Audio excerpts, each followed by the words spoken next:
Welcome, everybody. This is Bob Hollis with the Mobius Network here hosting the webinar on behalf of California Product Stewardship Council. Just a couple of quick notes. The webinar is being recorded, but all attendees are muted by default. We encourage questions, so as they come to mind, feel free to enter your questions in the questions panel and submit those. And we may go through some of them as we're going through the webinar, but if not, we'll leave some time at the end. If you have any concerns or questions about GoToWebinar, the easiest place to get the answers quickly is at GoToWebinar Resources FAQs. And with that, I'll pass it to Nate. Thank you, Bob. This is Nate Pelzer. I'm the Program Manager at the California Product Stewardship Council. We're very excited to have you here today on the webinar. This is the Department of Healthcare Services California Drug Take-Back Program, Webinar 3. We'll focus on the program overview and talk about the disposal process, and we'll give a lot of emphasis today on sharing information with you about promotion and media for MedBin hosts. We'll go ahead and move to the next slide. Okay, so California Product Stewardship Council, who is CPSC? We are a 501c3 nonprofit based out of Sacramento. We're a small environmental nonprofit that focuses on advocacy and education. We were formed in 2007, and our mission is to shift the burden of waste disposal costs from taxpayers to producers of waste. And our vision is to more or less get producers to take responsibility and own the waste management process for their products once the products reach the end of life. The Drug Take-Back Program, I'll provide you with a bit of an overview before we move on to details about installation and finally promotion and media. For those of you that haven't heard our previous webinars, the Drug Take-Back Program involves us receiving about $3 million from the feds, which was passed to the state, and then to us, the nonprofit, for the purpose of installing about 300 medicine collection receptacles across California. And as I like to say, this program is truly soup to nuts. It includes the cost of the bin, professional installation, and servicing, meaning we're paying for disposal of the medications collected in the bins through August of 2020. There are a few other components as part of the project. We'll be hosting a number of webinars, including this one.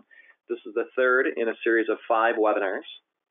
We'll be providing technical support and assistance through a variety of means of communication, namely email and telephone phone calls, to the MedBin hosts. So if they have any questions about the program or the process of disposal or use of the web portal used to track information, any aspect of the project, we're here to help, we're here to assist, and this program does include a lot of technical support.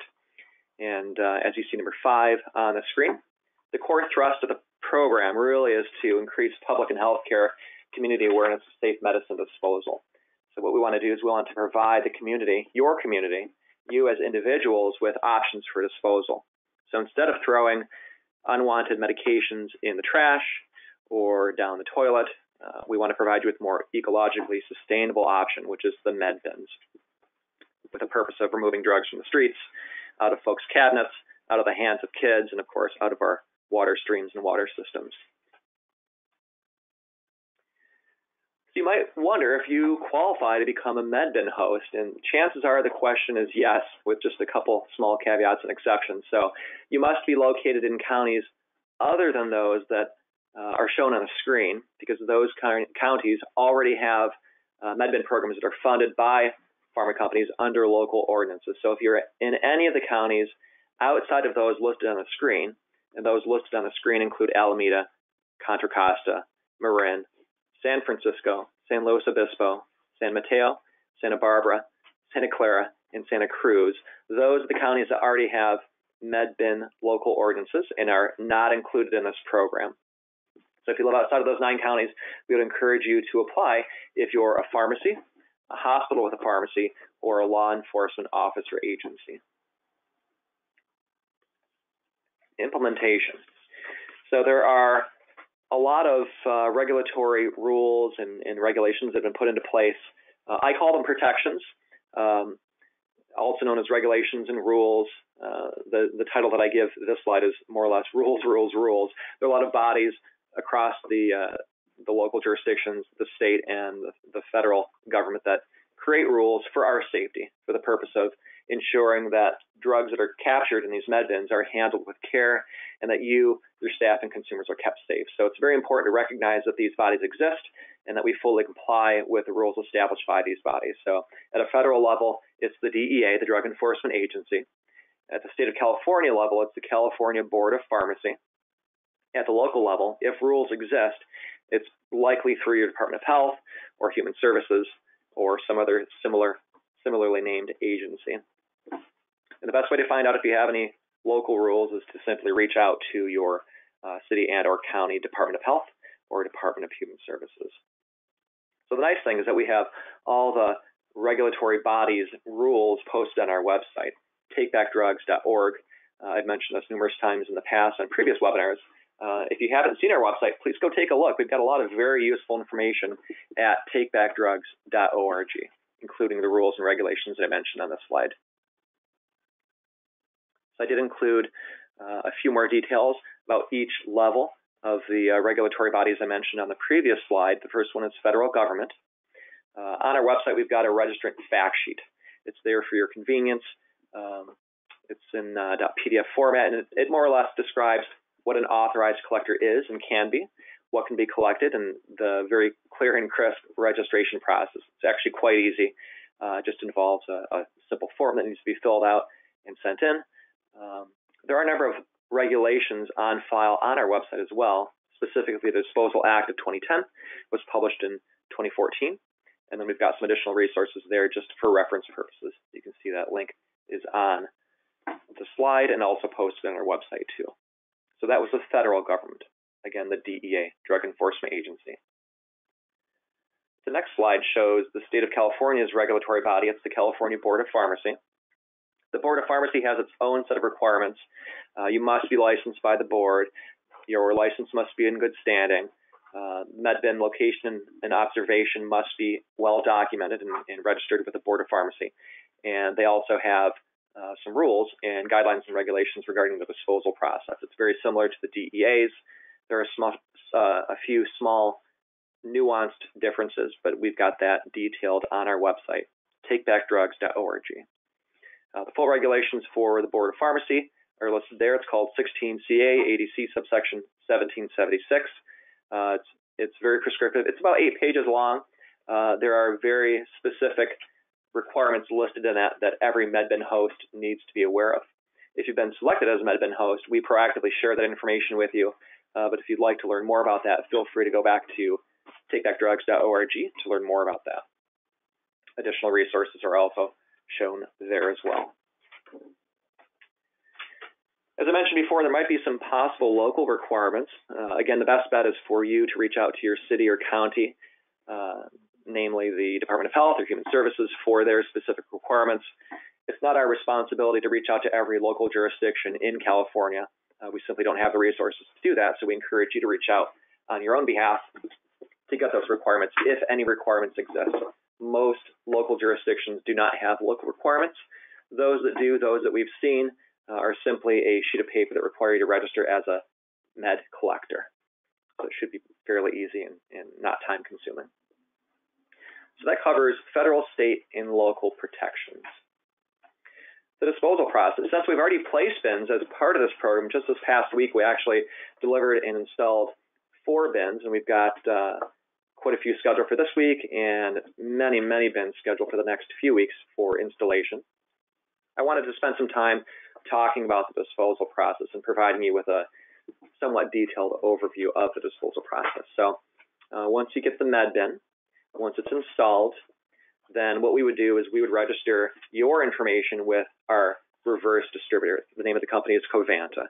What they then do is they ship to you a package of liners. You'll receive 4 liners, 1 loose liner and then a 3-pack. The loose liner would go into the bin. We've got videos on our website, takebackdrugs.org, that very clearly show the process of installing the liners and removing the liners once they're full. So please take a moment to review the videos once you get the med bin. If you have any questions, of course, we're here to support you and answer any questions you might have.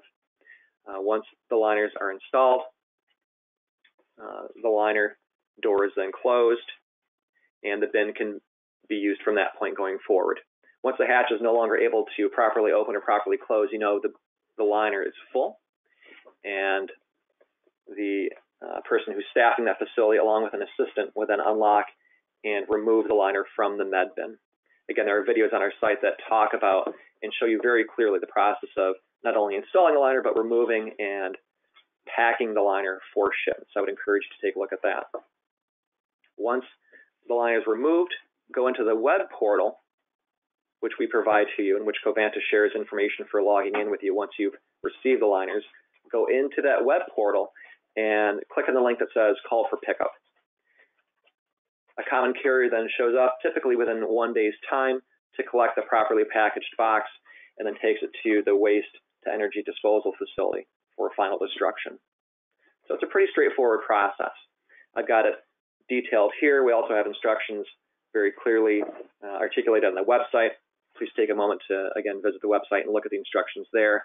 If you'd like me to walk through with you individually the steps for putting the liner into the bin, packaging the liner once it's removed, and then shipping, I'm happy to do that. The nice thing, too, is once you receive your med bin, we do share with you process documentation that talks about each and every individual step by step, once you remove the liner and call for pickup. It also covers use of the web portal.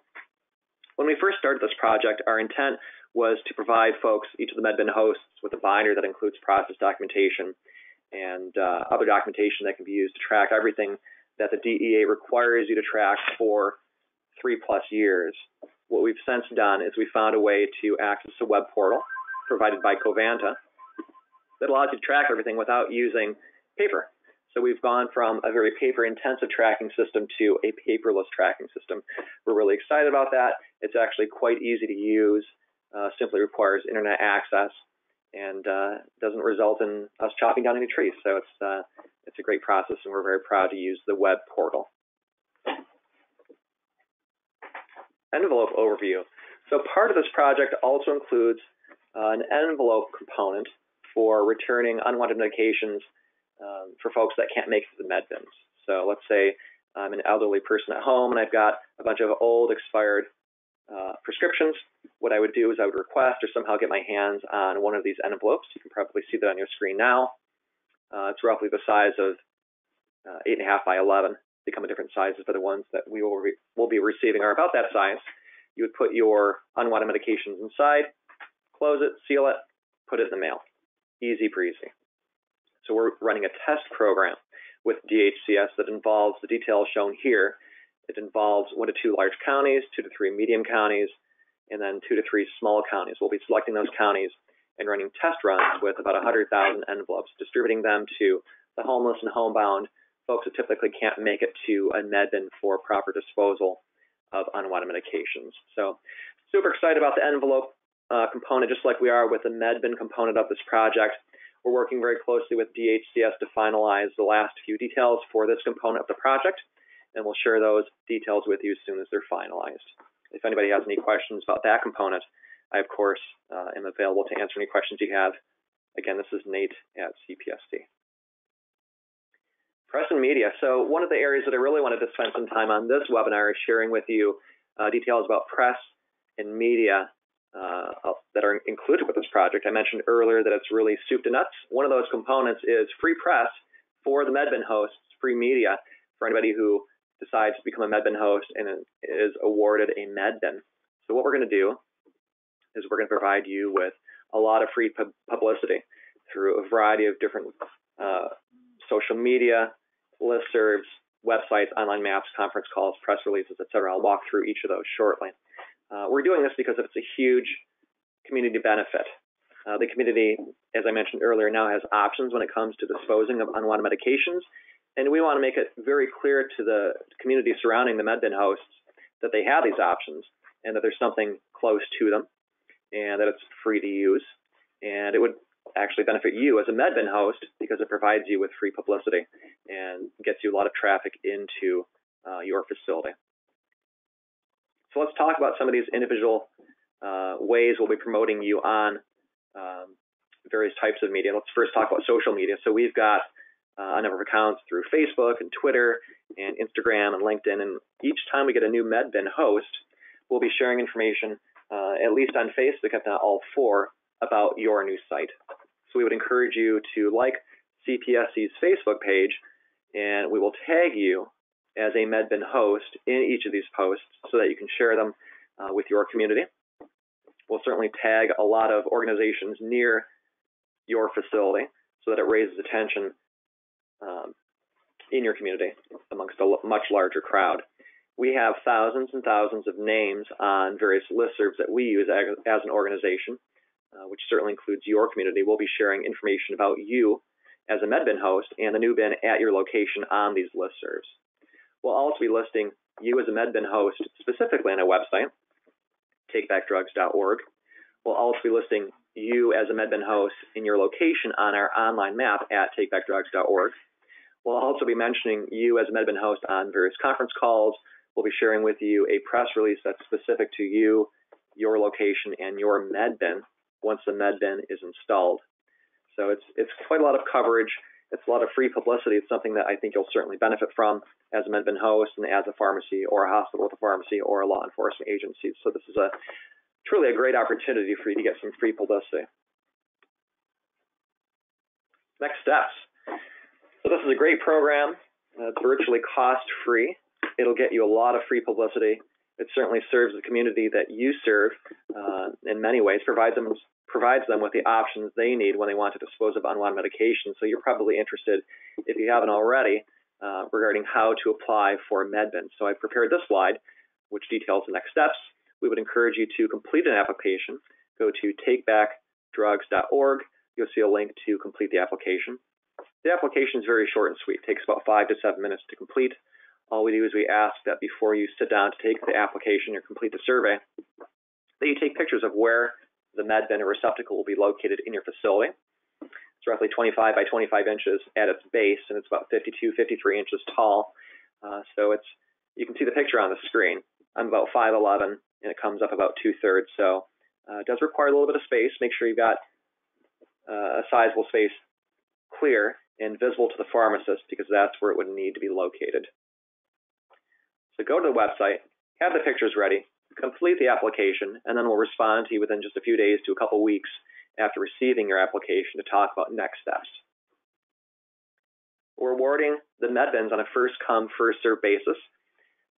We've already awarded over 50, and we've got another round that's fast approaching the end that'll include at least 100 bins. So we're burning through the available number of bins rather quickly. If you haven't yet applied for a MedBin and you're interested, please do so right away. Again, this is first come, first serve, and we would love to receive your application. So what I'd like to do is to open up the floor to any questions that folks might have about the items I've discussed. If you have any questions, I'll give you a minute to go ahead and type it in on the panel you see through the web host. I don't have any questions yet, so I'll give you about 20, 30 seconds to do that.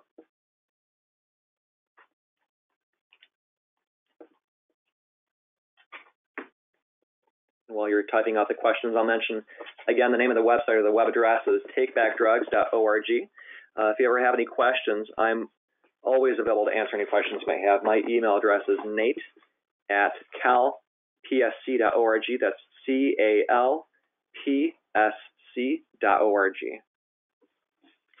And our phone number here at California Product Stewardship Council is 916-706-3420. And I don't have any questions in my queue. Oh, one just appeared. Let's take a look at that.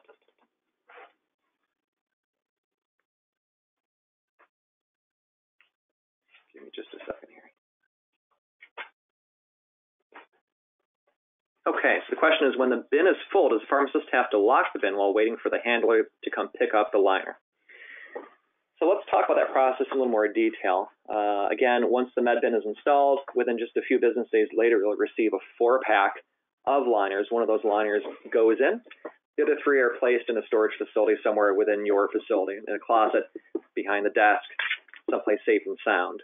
So once the liner is removed, let's say the bin is full, the liner is full.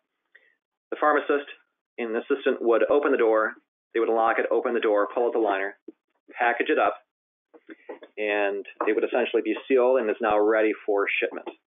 They go into the web portal, call for shipment. Before closing the door, after the old liner is removed and packed, you can very quickly and very easily slide into the med bin the new liner, which you have in your storage facility. You're basically sitting on 3 fresh liners. The web portal, once you set up your user ID in the web portal, you can set it up so that it automatically replenishes your stock of empty liners. So when you get down to the last one of the 4 originals that you start with, you would automatically be sent a new 3-pack of liners. So you'll never be without liners. That's one of the most beautiful aspects of the use of the web portal and this program. So I hope that answers your question. I would never recommend leaving the med bin there without a liner in it. You'll always have liners on hand, so please be sure to always keep a liner in the med bin, as long as you got a safe place to store the packaged box until the common carrier shows up. So timing is very critical. What I would recommend doing is, once you realize the bin is full, is at that evening, pull the liner, keep it packaged up, put the box in a safe space, put the new liner in, and the common carrier typically shows up within a matter of hours to 1 business day from the moment you call. So timing is very key. So I got a couple other questions here. Let's see here. I'm having challenges getting the community to participate outside of the police department. Do you have any suggestions? So we've reached out to every single registered pharmacist a number of times through the Board of Pharmacy, through their listserv, in addition to our listservs here through CPSC, which contain thousands and thousands of folks, in addition to every single opioid coalition across the state, in addition to every single law enforcement agency, health department, supervisor within every county, so on and so forth. So we've reached out to thousands and thousands of folks a number of times. I think the program really is quite comprehensive, and all we do is simply remind them over and over again. Everyone's busy, everyone has limited time to address these types of programs and really even invest 5 to 10 minutes on an application. Folks are having difficulty finding time to complete that application. So what I would say is just continue forwarding this information to folks in your community, encourage them to apply. I will mention that we're working very closely with some very large corporate pharmacies. We're in the beginning of the negotiation, but that would result in additional med bins placed throughout the state. As soon as that's finalized, I'll certainly share that with the community. But for those communities that have not applied for any med bins, as a result of the corporate partnerships that we're in the process of establishing, that will result in med bins placed in most communities. So it's a name brand pharmacy that you've seen in nearly every sizable community. We're hoping to get a med bin placed in every single one of those. So stay tuned for more details on that. If you're having difficulty getting traction with local stakeholders and getting them to apply for med bins, simply continue forwarding the information that I'm sharing with you to them, and please let them know that it's a first come, first served basis. One of the sticking points that I'll mention very quickly with a lot of small mom and pop type pharmacies and even some larger hospital systems is the fact that we don't have funding secured for servicing beyond August of 2020. We've received with some confidence information from the Department of Healthcare Services that we will receive funding past August of 2020, even though nothing's finalized at this point. So I can't say with certainty that we'll have funding specifically for servicing beyond August of 2020. I wish I could. We probably won't be able to until around February of next year. And that is having an impact on applications from some of the smaller communities. So please let them know that we're working very closely with a number of funding sources to secure funding that will allow us to continue servicing past August of 2020 through roughly June of 2022 once SB 212 kicks in and the pharmaceutical companies start paying for servicing on their own. Great question. Next question. What kind of medications can be dropped in? We've got on every bin very, very clear, very large, big bold colors and fonts, a description of the specific types of drugs that can be put into the bin. It's basically anything scheduled 2 through 5, controlled and non-controlled. That covers a very large area. It also includes pet medications, prescription ointments, so on and so forth. So you cannot put into it aerosols, inhalers, liquids. Those are not to be included in here. But I will mention, though, that it's not the responsibility of the medbin host to control what goes in and what does not go in. You can't control what the public's going to bring in, put in their baggie, and drop into the medbin. So if that's a factor in your decision as to whether or not to apply for a medbin, we would encourage you to apply for a medbin. You are not held responsible for what's put into the medbin. There's just simply no way for you to control that. So I hope that answers your question. Next question, this appears to be the last question, is will this webinar be available to watch after today? Of course it will. We're more than happy to share the recording of this webinar on our website, takebackdrugs.org. We've already got webinars 1 posted and available for you to watch, the same for webinar 2. We'll do the same for this, our third of 5 webinars. We'll probably have it posted within 1 to 2 business days. Each webinar lasts anywhere from 20 to 30 minutes, so they're not a big time investment. I would encourage you to watch all 3 that will be available by the end of the week. And of course, watch all 5 once all 5 are broadcast, recorded, and posted. Great question. We would love for you to share this with anybody who wasn't able to make it to the webinar. And that's the best way to do that. Simply share with them the website. It includes frequently asked questions document, a lot of additional supplemental questions and resources that I mentioned on this webinar, and of course, the recorded webinars. Okay, that's the last question. I really want to thank all of you for participating in today's webinar. Again, this is Nate from California Product Stewardship Council. If you have any questions, feel free to reach out to me directly. My email address is nate@calpsc.org. Again, the website is takebackdrugs.org. My phone number is 916-706-3420. Look forward to hearing from you. Look forward to seeing your medbin application come through, and have a great day.